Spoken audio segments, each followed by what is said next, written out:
Yeah, we'll not be shutting the government down, threatening to default on the national debt.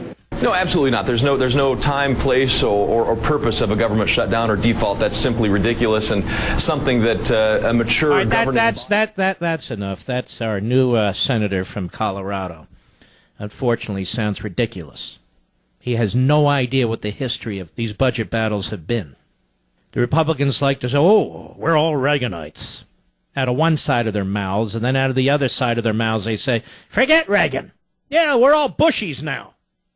The battle over the power of the purse, the battle over spending and budgets, particularly since the Budget Act of 1974, these have been fierce battles. But at no time has Congress surrendered the power of the purse except today. And they're surrendering the power of the purse in the face of the most despotic president in modern American history.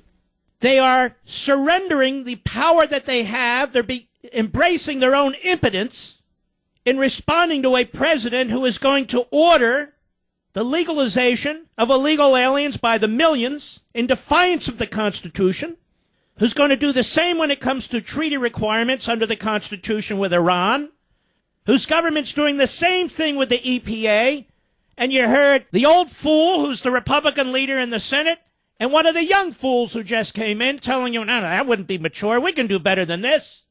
No, we can't. You use the tools the Constitution gives you. Governing is hard if you do it right. Shutdown number 11. 2 days, Ronald Reagan. What happened?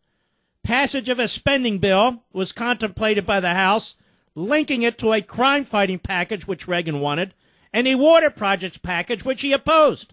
And the Senate's tying it to a civil rights measure, which Reagan also opposed, that would have reversed a Supreme Court ruling. Reagan offered to forego his crime bill in exchange for junking the water package and that so-called civil rights provision, but a deal wasn't reached. What happened?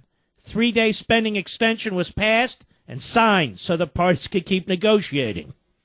1984. What happened? Well, the 3-day extension wasn't long enough. Congress relented, and the water projects were stripped from a spending bill, as was the so-called civil rights measure.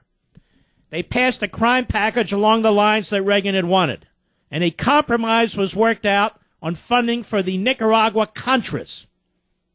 Government shutdown number 13, an effort to expand welfare. 1986, for 1 day. Who was the majority leader in the Senate? Bob Dole. Still Tip O'Neill controlled the House. What happened? Well, the 1-day shutdown followed several disagreements between Reagan and O'Neill in the House, including over a provision to ban companies from creating subsidiaries to get around labor contracts. This is the way the Post writes it. How was it resolved? House Democrats gave up a number of their demands, secured a promise for a vote on their welfare expansion, and returned past appropriations to reopen the government. Shutdown number 14. 1 day. Ronald Reagan. Who controlled the Senate? Bob Byrd and the Democrats. The House? Jim Wright and the Democrats. What happened? Reagan and congressional Democrats could not agree on funding for the Nicaragua Contras. You know this issue. Democrats also pushed for a provision reinstating the Fairness Doctrine, requiring that broadcasters give equal airtime. Whatever. Democrats yielded on the Fairness Doctrine, and a deal was worked out for non-lethal aid to the Contras. Shutdown number 15. This is the one time, I apologize. I want to make sure I get it accurate. 1990, 3 days under George H.W. Bush. The Democrats controlled the Senate under George Mitchell, and the Democrats controlled the House under Tom Foley. What happened? Bush refused to sign any continuing resolution into law unless it was paired with a deficit reduction plan, and backed up the pledge by vetoing one that made it to his desk. The House failed to override his veto, and it wasn't resolved before the shutdown. How was it resolved? Well, the House and Senate adopted a joint budget resolution providing an outline for reducing the deficit, and Bush then signed the continuing resolution. Of course, they lied, and Bush would go on to raise taxes. Shutdown number 16, Clinton versus Gingrich. By the way, you notice, everybody, there was no default on the national debt? You notice that? Because there's months and months and months of money available to deal with the national debt during these disputes. And to hear Mitch McConnell and this Cory Gardner use this as an excuse not to do their job, not to follow their oath, not to stand up to this imperial president is such a loathsome outrage. Somebody needs to ask them. Somebody needs to ask the morning schmo, screw him. Somebody needs to ask these senators, how would this endanger our payments on the debt? We've gone through this before. I've talked about this before.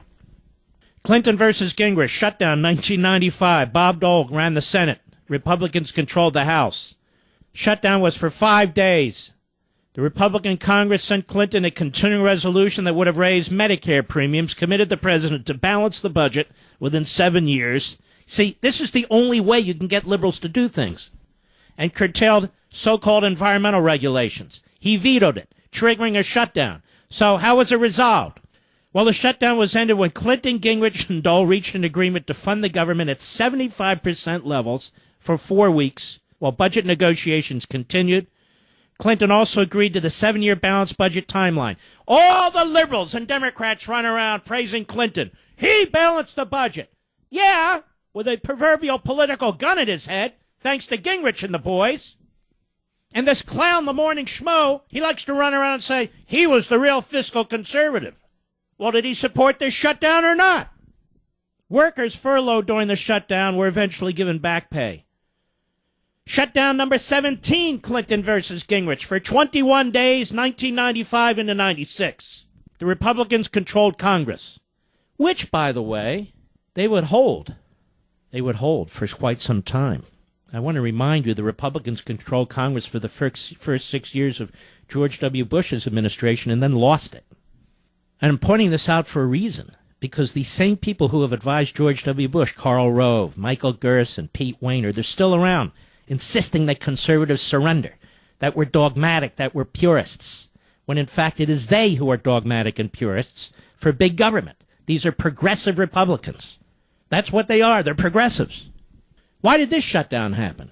Republican leaders demanded the White House propose a 7-year budget plan that balanced the budget when using the Congressional Budget Office's economic forecasts rather than OMB's, which were more optimistic, and OMB, of course, was controlled by Clinton. In the end, the Republicans passed legislation to keep the government open. Clinton, in turn, submitted a budget that the CBO said balanced the budget within 7 years. That's how they got control over spending. And the government was shut down for 21 days. And the last time the government was shut down was last year for 16 days. And the Republicans immediately went on the attack. Mitch McConnell, John Boehner, their mouthpieces on Fox, their mouthpieces in talk radio, their mouthpieces who write columns and blogs, smearing Ted Cruz, smearing Mike Lee, in the middle of the battle, stabbing them in the back. John McCain, trashing them. Corker of Tennessee, trashing them. Behind closed doors, treating them as persona non grata.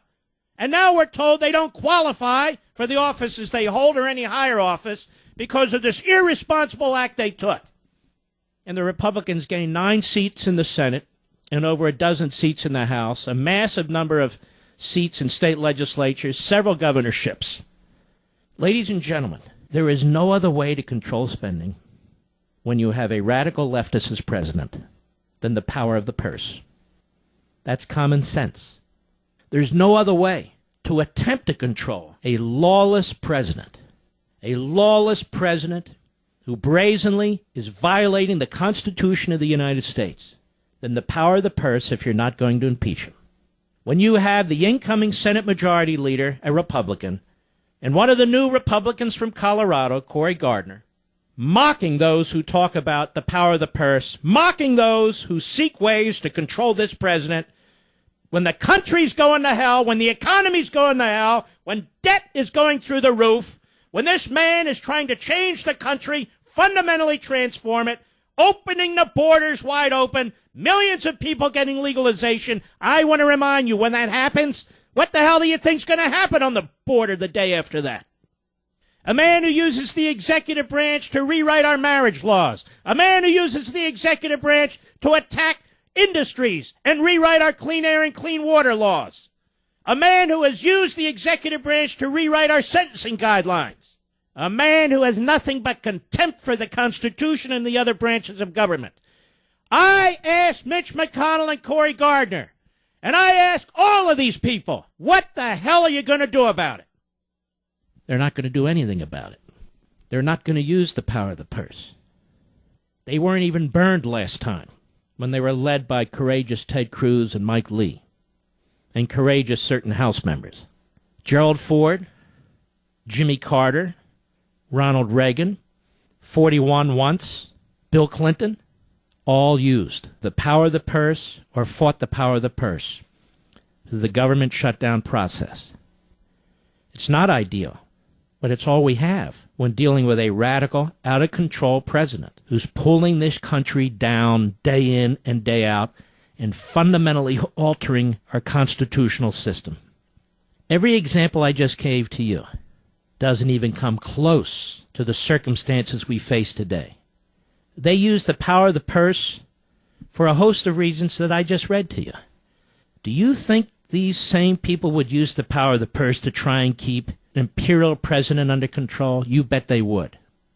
I can only conclude two things.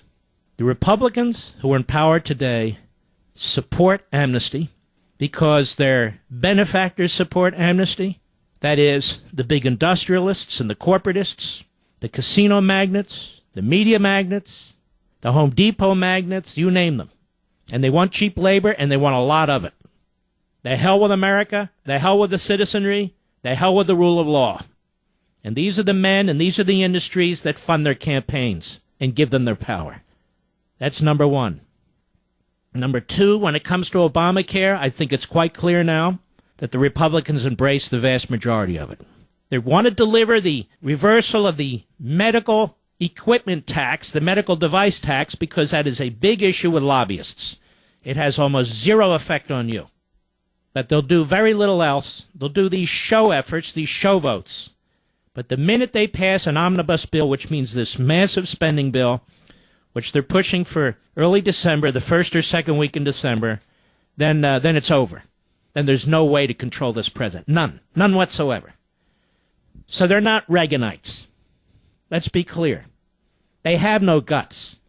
They reject the power that the Constitution gives them under Article 1. And Mitch McConnell is a coward and a dissembler. And so is Cory Gardner. He's not the future. He's already a failure, and he hasn't even been sworn in as a senator.